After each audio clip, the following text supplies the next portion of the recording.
amin'ny amare efa tsy atao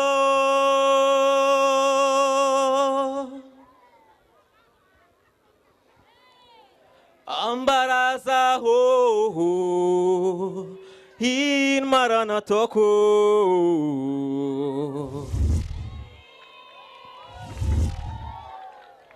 volagna minahe ndraiky mba tsy tsiaroako fiainagna ny fandaozagna fa fitiavagna tsy azo ariagna na ny mora na ny sarotra fiainagna ifanampiagna ka aya faragna atoaka ifagna araka zany a dia Ikety sy Kevin Ostara ampandrosotsika no mpandresy tamin'ity fifananana teto Sainte-Marie ity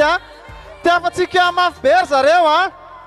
ary izy menatary eo zany no hiakatra any Antananarivo anao ny step fort ifaninana amin'ireo mpifaninana rehetra avy any Antsiranana, Mahajanga, Toamasina, Antsirabe, Antananarivo manao bisou kely hony. Yeah.